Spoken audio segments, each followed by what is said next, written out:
నీ ఉంటాడు ఒక్కడట జాబ్ గురించి అడిగిందట. ఏమనంటే నాకు జాబ్ వస్తే పోకుండా నేను నాసుంటోడు చెప్పిండు అనుకో ఒకటే సామెత.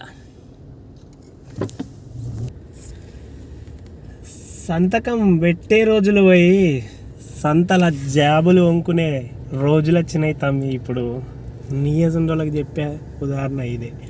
ఉన్న రోజులల్లో నీకు తోచిన పని చేసేసుకో, నేరుగా ఉండు.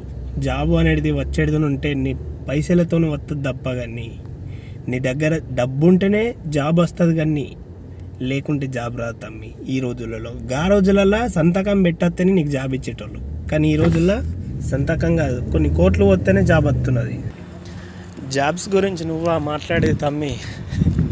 అద్దాలు పెట్టినంత తిరిగే రోజులు కాదు, అద్దంలో అద్దుకొని పెట్టుకొని చూసుకునే రోజుల దాకా పోయింది ఇప్పుడు.